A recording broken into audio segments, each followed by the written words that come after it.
2004 से प्रियंका गांधी वाड्रा यूं तो पार्टी के लिए प्रचार में शामिल रहीं। तब दर्जनों सीटों पर प्रियंका ने प्रचार किया, लेकिन 20 साल बाद अब प्रियंका वाड्रा पहली बार चुनाव मैदान में उतरेंगी। इसके पहले तमाम अटकलें और सवाल तो हुआ करते थे, मगर कभी प्रियंका खुद के चुनाव लड़ने को लेकर बयान नहीं देती थी। लेकिन अब प्रियंका चुनाव वायनाड से जीतती हैं तो सिर्फ गांधी परिवार का एक सदस्य संसद में नहीं बढ़ेगा, बल्कि उस कांग्रेस के लिए ताकत भी बढ़ेगी जिनकी आवाज उठाने वाले कई मजबूत नेता पार्टी छोड़ चुके हैं।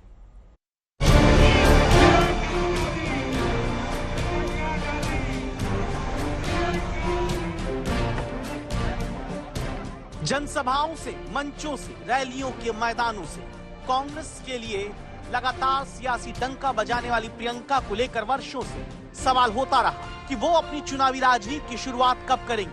वो प्रचार तो करती रही, मगर चुनाव कब लड़ेंगी। प्रियंका राहुल की ताकत बनकर खड़ी तो रही, मगर उम्मीदवार बनकर कब खड़ी होंगी। इन सारे सवालों के जवाब आ गए। राहुल गांधी ने प्रियंका को गले से लगाया। खरगे ने बताया राहुल की छोड़ी गई सीट वायनाड से अब प्रियंका गांधी उम्मीदवार होंगी।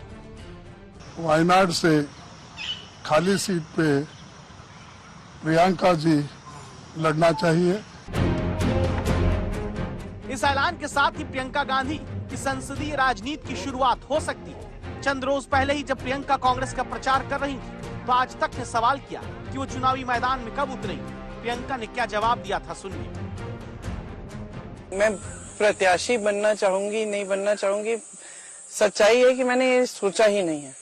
मैं काम करती रहूंगी। मैंने काम किया है इस क्षेत्र में, इससे बाहर हर जगह पार्टी के लिए मैं काम करती रहूंगी। अगर उस काम में ये सबको उचित लगे कि हाँ मुझे चुनाव भी लड़ना है, मैं चुनाव भी लड़ूंगी। इसमें अब प्रियंका प्रचार तो करेंगी, मगर अपने लिए भी वोट मांगेंगी तो अपने लिए भी। वैसे लोकसभा के चुनावी प्रचार में प्रधानमंत्री नरेंद्र मोदी के हर प्रहार पर प्रियंका का पलटवार आता रहा। जब पीएम मोदी ने मंगलसूत्र वाला बयान दिया तो प्रियंका ने पीएम पर पलटवार किया था। इंदिरा गांधी ने अपना सोना, जब जंग हुई थी, अपना सोना देश को दिया। मेरी मां का मंगलसूत्र इस देश को कुर्बान हुआ है। ये भी दिलचस्प है कि राहुल गांधी जब चुनाव नहीं लड़े थे उसके पहले से प्रियंका गांधी के नाम की चर्चाएं होती रही। उनके नाम के पोस्टर्स लगते रहे। कार्यकर्ता अपने इलाके से चुनाव लड़ाने की मनुहार करते और चुनाव लड़ने के नाम पर जब भी प्रियंका से सवाल किया जाता तो वो किसी न किसी तरह इसे टाल देते। याद होगा आपको प्रियंका का ये बयान। कोई बुजुर्ग है तो उनको याद होगा, मैं खुद बुजुर्ग हो गई हूँ। प्रियंका बार बार इस सवाल से बचती रही कि वो चुनाव कब लड़ेंगी। कांग्रेस आलाकमान ने भी कभी उनके नाम की चर्चा नहीं की। जब सोनिया गांधी ने रायबरेली की सीट छोड़ी तो पहला सवाल यही उठा था कि क्या रायबरेली से प्रियंका गांधी चुनाव लड़ेंगी, और दूसरा सवाल ये था कि अगर अमेठी से राहुल नहीं लड़े तो क्या उनकी जगह प्रियंका लड़ेंगी। सवाल उछलते रहे, प्रियंका खामोश रही। वो मजाक भी करती रही कि लड़ जाऊं क्या चुनाव। अब इस सवाल का जवाब सामने आ चुका है। प्रियंका गांधी पहली बार चुनाव लड़ने जा रही हैं। चुनावी मैदान होगा केरल का वायनाड। वायनाड सीट से प्रियंका वाड्रा के चुनाव लड़ने को कांग्रेस सियासी तौर पर बड़ा संदेश बता रही है। वहीं बीजेपी इसे परिवारवाद वाली राजनीति की अगली कड़ी। और आपने अगर राहुल गांधी जी को ध्यान से सुना होगा तो उन्होंने कहा कि हमने बहुत सारे वादे यहाँ की जनता से किए हैं। मैं उन सभी वादों के ऊपर हम पूरी तरह से खरे उतरना चाहते हैं और प्रियंका जी उन वादों को पूरा करेंगी। यानी जो हमने वादे किए हैं जनता से, उन वादों को पूरा करना ये हमारी प्राथमिकता है। आप इसको रणनीति के तौर पर देख सकते हैं, लेकिन प्रियंका जी का चुनाव लड़ना ये एक नहीं कई सारे संदेश देता है। और क्यों न लड़ें, क्योंकि इस चुनाव के अंदर जिस तरह से प्रियंका जी ने प्रचार किया है या जिस तरह से उन्होंने भारतीय जनता पार्टी और एनडीए की पॉलिसीज को जनता के बीच उन्होंने वो खुलासा किया है कि भाई ये झूठ और लूट की सरकार है, जिस तरह से उन्होंने मीटिंगें ली है और जिस तरह से प्रतिसाद मिला है लोगों का, तो निश्चित रूप से उनको चुनाव लड़ना चाहिए था। और मुझे लगता है कि वायनाड की जनता ने भी कम्युनिकेट किया होगा निश्चित रूप से। इसीलिए गांधी परिवार ने, श्री राहुल गांधी जी ने और खरगे साहब ने, कांग्रेस पार्टी के अध्यक्ष, उन्होंने ये निर्णय लिया है। कौन सी सीट छोड़ना, कौन सा सीट में रहना, ये कांग्रेस पार्टी का अपना व्यक्तिगत निर्णय है। स्वयं राहुल गांधी जी का व्यक्तिगत निर्णय है और ये कांग्रेस का भी है। लेकिन प्रश्न ये उठता है कि आप जब ऐसा निर्णय करते हैं तो इस निर्णय के पीछे आपकी नीयत क्या है, ये बहुत इंपॉर्टेंट है। क्योंकि ये सामान्य उसमें नहीं है। हमें तो खुशी है कि भाई अब कांग्रेस का गांधी परिवार का तीसरा सदस्य भी अब उस जगह पर आ गया है। तो ये सोनिया जी, राहुल जी, प्रियंका जी, ये तो गांधी खानदान का सीरीज चल रहा है। तो अब उनके जगह अभी मैं सुन रहा था सापरा साहब कह रहे हैं कि बड़े बड़े वादा किए थे हमने। अब बड़े बड़े वादा कोई कांग्रेस का कार्यकर्ता तो नहीं निभा पाएगा, वो तो गांधी खानदान ही निभाएगा। तो ये जो विरासत है, ये जो विरासत की पार्टी है और एक तानाशाही सोच, जो कि वहां पर जाने के बाद सोनिया जी ने जिस ढंग से पत्र लिखा कि मैं अपनी कर्म भूमि आपको सौंप रही हूँ, उत्तराधिकारी दे रही हूँ। ये लोकतंत्र में उत्तराधिकारी, कर्म भूमि, विरासत, ये संस्कृति यदि किसी के पास है तो आज भी गांधी खानदान और कांग्रेस में जीवित है। कांग्रेस का कहना है कि रायबरेली से गांधी परिवार का पुराना रिश्ता है, लिहाजा राहुल ने रायबरेली सीट को चुना। लेकिन बीजेपी पूछ रही है कि दूसरी बार राहुल को सांसद चुनने वाली वायनाड की जनता का क्या? Nehru family and Nehru Gandhi family के लिए रायबरेली बहुत पसंद है। नॉट ओनली दैट, यूपी में बहुत बड़ा वातावरण हो गया इस इलेक्शन में। और वायनाड, प्रियंका जी के वायनाड से लड़ने के पीछे क्या स्ट्रेटजी है sir? People of Wayanad like Priyanka ji, like Rahul Gandhi, same age Rahul Gandhi ji. Kerala people like Priyanka Gandhi ji, same age Rahul Gandhi ji. Rahul Gandhi ji ने तय किया है कि वो रायबरेली के सांसद बने रहेंगे और वायनाड सीट को त्याग देंगे। इससे दो चीजें स्पष्ट होती है। पहली बात कि परिवारवाद की गाड़ी रायबरेली से अब वायनाड तक वो ले जाना चाहते हैं, और दूसरी बात उससे ज्यादा गंभीर है, उन्होंने कभी भी वायनाड के लोगों को यह नहीं बताया कि वो रायबरेली से भी चुनाव लड़ेंगे। और अब उस सीट को त्याग रहे हैं तो वहां की जनता, जिन्होंने उन्हें बहुत उम्मीद के साथ दूसरी बार चुना है, उनके मन में क्या बीत रही होगी? प्रियंका वाड्रा भले ही अब चुनाव लड़ने जा रही हूं, मगर कांग्रेस के लिए चुनावी जिम्मेदारी पहले भी उठाती रही। 2017 में यूपी चुनाव में प्रियंका ने उस समय के प्रभारी महासचिव गुलाम नबी आजाद का साथ दिया। चुनावी रणनीति की कमान प्रशांत किशोर को दिलाई और समाजवादी पार्टी के साथ गठबंधन में अहम भूमिका निभाई।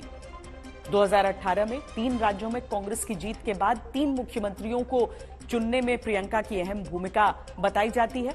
कांग्रेस में 3 में से 2 राज्यों में नए चेहरों को सीएम बनाया। 2020 में जब राजस्थान में सचिन पायलट नाराज हुए, तब भी प्रियंका सक्रिय हुई और उन्होंने पायलट को मनाकर सरकार बचाई थी। अगस्त 2020 में कांग्रेस वर्किंग कमेटी की बैठक के बाद पार्टी में पैदा हुए असंतोष को कम करने का जिम्मा प्रियंका पर ही था। इतना ही नहीं, 2020 में कांग्रेस पार्टी के 136वें स्थापना दिवस समारोह से ठीक एक दिन पहले राहुल गांधी निजी यात्रा पर विदेश चले गए थे, जबकि सोनिया गांधी कोरोना महामारी के चलते समारोह में शामिल नहीं हो सकी थी। तब प्रियंका ने अगुवाई की थी। साल 2021 में जब कैप्टन अमरिंदर सिंह और नवजोत सिंह सिद्धू के बीच विवाद हुआ, तब भी प्रियंका एक्टिव हुई और बीच का रास्ता निकालने पर सहमति बनाई। 2022 में जब कांग्रेस हिमाचल प्रदेश में जीती, तो हिमाचल का सीएम चुनने में भी प्रियंका का अहम रोल बताया जाता है। और 2024 तो हम सबने देखा कि कैसे प्रियंका एक्टिव हुई, समाजवादी पार्टी के साथ गठबंधन करने, सीटों को जिताने में अहम भूमिका निभाई। लेकिन जब चुनाव प्रचार के दौरान प्रियंका से चुनाव लड़ने के बारे में पूछा गया, तब उस इंटरव्यू में उन्होंने क्या कहा था, सुनिए। तो पहला सबसे बड़ा सवाल है कि आप एक बार फिर चुनाव क्यों नहीं लड़ रही है? देखिए, आपने देखा मैं पिछले 15 दिनों से यहाँ हूँ रायबरेली में। यह अमेठी रायबरेली क्षेत्र जो है, इसके साथ हमारा पुराना पारिवारिक रिश्ता है। तो यहाँ लोग उम्मीद रखते हैं कि हम लोग आएंगे उनके बीच, गांव-गांव जाएंगे, उनसे बातचीत करेंगे। तो यहाँ रिमोट कंट्रोल से तो चुनाव लड़ाया नहीं जा सकता। तो अगर हम दोनों लड़ते तो दोनों को 15 दिन अपने ही क्षेत्र में रहना पड़ता। हम दोनों देश भर में प्रचार कर रहे थे, इसलिए हमने सोचा कि उचित रहेगा कि एक प्रचार करते रहे पूरे देश में, नहीं तो पूरा ये एक पूरा फेज ही निकल जाता। नहीं, यानी आप कह रही हैं आप एक ना एक दिन प्रत्याशी बनेगी। एक ना एक दिन क्या होगा वो तो ना मैं कह सकती हूँ, ना आप कह सकती, ना मैं कह सकती हूँ, ना आप कह सकती। बनना चाहेंगी क्या प्रत्याशी? लोकसभा चुनाव लड़ेंगी या नहीं? देखिए, ये मैं प्रत्याशी बनना चाहूंगी नहीं बनना चाहूंगी, सच्चाई है कि मैंने ये सोचा ही नहीं है।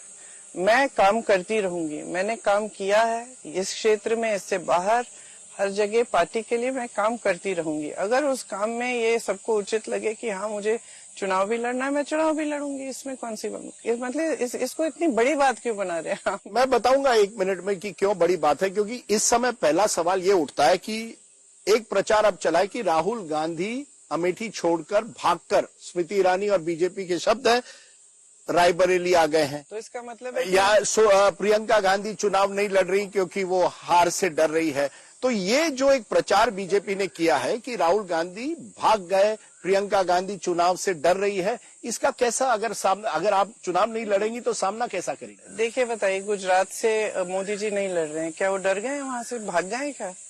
मोदी जी वडोदरा और वाराणसी पहली बार 2014 में दोनों लड़े थे। आज क्यों नहीं लड़ रहे? इस चुनाव में क्यों नहीं लड़ रहे हैं? इस चुनाव में चुनाव तो लड़ रहे हैं, चुनाव तो लड़ रहे हैं। हाँ, आप चुनाव नहीं लड़ रही और राहुल गांधी ने अपना क्षेत्र बदल दिया। मैंने आपको स्पष्ट किया क्यों नहीं लड़ रही हूँ, मैंने स्पष्ट किया कि अगर देखिए, हम बीजेपी की स्ट्रैटेजी पे थोड़ी चलेंगे।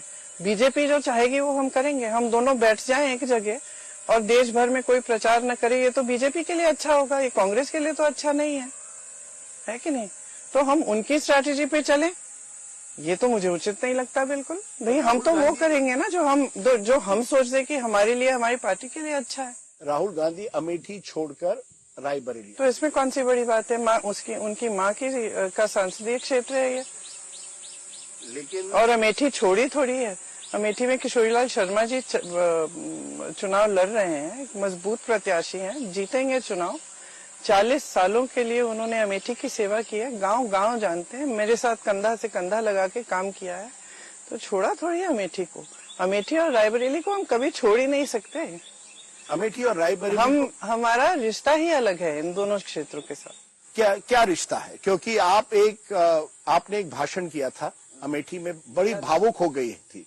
आपने अपने पिताजी की याद दिलाई लोगों को, आपकी यादें आपके पिताजी के साथ।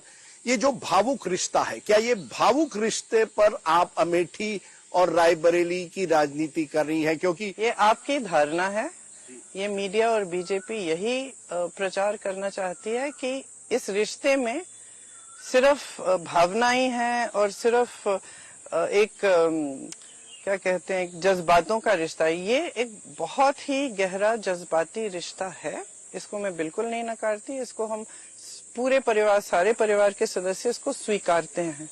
हम सब जानते हैं, अमेठी की जनता भी जानती है। लेकिन हमने एक भी बार किसी और आधार पर वोट नहीं मांगा, सिर्फ अपने काम के आधार पर वोट मांगा है। जो काम अमेठी क्षेत्र और रायबरेली क्षेत्र में कांग्रेस पार्टी ने, सोनिया गांधी जी ने, राजीव गांधी जी ने, राहुल गांधी जी ने किया, मैं दावे के साथ कह सकती हूँ कि किसी और ने नहीं किया है। और जितना भी प्रचार ये करते हैं, पूरी जनता अमेठी की जानती है कि क्या अमेठी में किया गया हमारे कार्यकाल में और पिछले 5 सालों में क्या हुआ।